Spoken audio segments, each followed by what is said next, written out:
An Expectation of Silence. An excerpt from my book, Breaking Up with Jesus, now available on Amazon. Recently, I came across a post from a fellow atheist that struck a chord with me because it captured something that many non-believers know all too well. The person described losing someone close to them and then being bombarded with the familiar Christian platitudes. It's God's plan. They're in a better place, or you'll see them again someday. Rather than responding honestly, they felt pressured to nod along, suppress their actual beliefs, and keep the peace. That impulse to go along to get along is not a small social inconvenience. It is a revealing and deeply common dynamic, one that exposes the imbalance many non-believers live with every day. Religious people are often assumed to have a natural right to speak from their worldview, even in intimate or emotionally charged moments, while non-believers are expected to mute their own perspective in order to avoid tension, offense, or alienation. What bothers me most about this is the arrogance built into that expectation.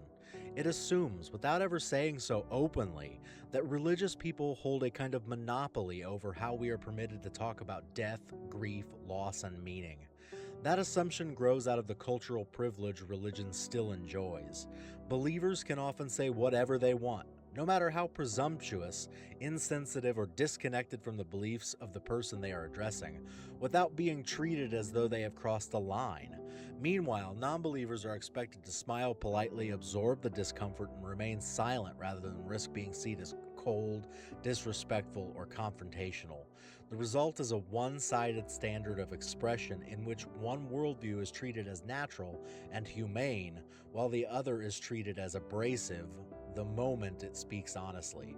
If I were to ever face the unimaginable loss of my wife or children, I know I would not respond gently to someone, no matter how close they were to me, offering religious platitudes like, "It's God's plan," or "They're in heaven now." Knowing my beliefs, such comments would not feel comforting. They would feel profoundly disrespectful because they would signal that the speaker cared more about inserting their worldview into my grief than about actually meeting me where I am. In that moment, I would not hear compassion. I would hear ignorance, presumption, and a refusal to engage honestly with mortality. And yes, I would likely respond with anger. That anger would not come from simple disagreement, but from years of living in a culture that expects non-believers to quietly absorb religious framing, even in the most painful moments of life. It would come from the frustration of watching ancient myths continue to dominate conversations that demand honesty, sensitivity, and respect for the person who is actually grieving. And that is exactly why this problem cannot be dismissed as something that happens only in moments of mourning. The expectation of silence reaches much further than grief. It runs through nearly every area of life where religious belief meets a secular perspective. Theists are often treated as though they have the unquestioned right to preach, moralize, pray publicly, frame events through faith, and inject religion into public conversation without meeting meaningful resistance. When non-believers speak with equal candor, we are quickly labeled aggressive, rude, militant, or intolerant. The imbalance is unmistakable. One side is granted the cultural authority to define the terms of the conversation, while the other is expected to remain polite, restrained, and grateful for whatever room is given. So why should we accept that arrangement? Why should non-believers be expected to constantly stifle their voices while others freely broadcast unproven and often harmful beliefs to anyone willing or unwilling to listen? If someone feels entitled to tell me that my loved one is in heaven, that my disbelief is a moral defect, or that my worldview is empty and broken, then why should I be morally obligated to protect them from an honest response? If they are free to offer their interpretation of reality, then I should be just as free to offer mine. Equality of expression cannot mean that one side speaks without restraint while the other is expected to swallow its convictions for the sake of social comfort. This is not about being combative for its own sake. It's about standing firmly in our convictions and insisting on our right to be heard as full participants in public and private life. For too long, religion has enjoyed an unearned privilege that has silenced dissent and marginalized those who question its authority and validity. That imbalance is changing, slowly but undeniably, as secular voices become more visible and more confident. But change does not happen by accident. It requires people who are willing to speak honestly, challenge presumptions, and refuse to disappear simply because doing so would make others comfortable. If we want a culture in which non-believers are treated as equals, then we have to help create it by refusing to remain invisible. That said, speaking up does not mean abandoning discretion, empathy, or basic human decency. There are moments when silence really is the kinder and wiser choice, when challenging someone's beliefs would only deepen pain, fracture a relationship unnecessarily, or escalate a situation in a way that serves no constructive purpose. We should read the room, exercise tact, and remember that believers are human beings, not merely representatives of bad ideas. But respect has to be mutual if it is to mean anything. When someone dismisses our beliefs, disregards our boundaries, or assumes their religious framework should automatically govern the conversation, they cannot reasonably expect deference in return. Compassion should never be confused with compulsory silence. Ultimately, this is a question of equality of expression. Non-believers should feel just as free to share their perspectives as theists do, during grief, celebration, ordinary conversation, or public debate. We should not have to live under the constant threat of damaged relationships, discrimination, or social ostracism simply because we decline to affirm Bronze Age myths and first century miracle stories. If believers are permitted to speak from conviction, then non-believers should be permitted to do the same without being treated as morally suspect for it. Anything less is not mutual respect, it's privilege disguised as civility.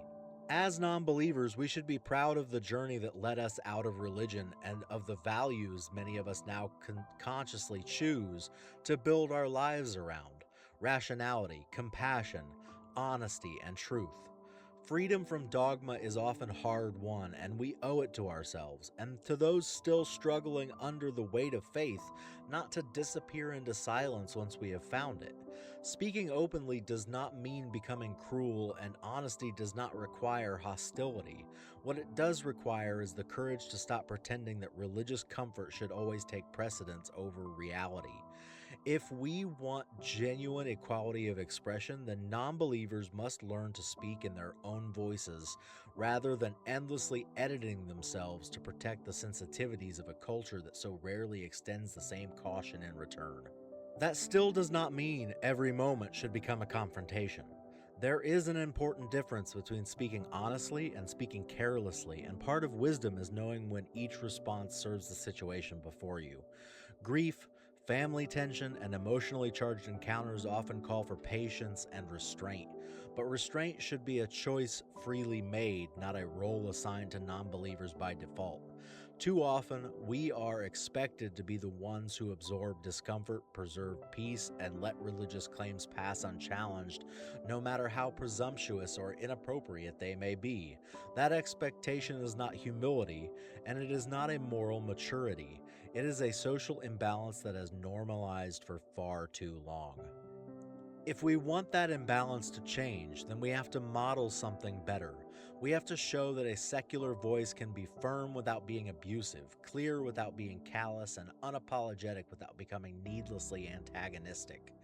We do not need to imitate the arrogance we criticize in order to resist it. In fact, one of our greatest strengths may be the ability to pair honesty with restraint and conviction with humanity. That combination makes it harder to dismiss us as merely bitter or militant, and it creates the kind of public presence that can actually shift the conversation rather than simply inflame it. I also think it matters that people still inside religion can see that life outside of it is possible. For many believers, especially those already carrying private doubts, one of the greatest obstacles to leaving faith is the fear of isolation. They need to see that non-believers are not broken, bitter caricatures, but ordinary people capable of love, grief, mortality, meaning, and resilience. Every time one of us speaks honestly without apology, we help weaken the illusion that religion has an exclusive claim on wisdom, comfort, or moral seriousness. Sometimes simply living openly is its own form of resistance, and sometimes that visibility is exactly what gives another person the courage to begin questioning for themselves. So no, I do not accept the expectation of silence, and I do not think other non-believers should accept it either. We should be thoughtful, yes. We should be compassionate, absolutely. But we should also be free. Free to speak, free to dissent, free to reject religious platitudes, and free to defend our own understanding of the world without shame. Equality means more than being tolerated in public, it means being heard in public. And the more willing we are to claim that space with courage, clarity, and self-respect, the closer we move towards a world in which believers and non-believers alike can meet one another not with a hierarchy of privilege, but on genuinely equal ground. If you enjoyed this excerpt, please consider purchasing the full book, available on Amazon. The link is in my bio. All proceeds go to funding my 501c3 nonprofit, the Humanist Fellowship Assembly. Thank you.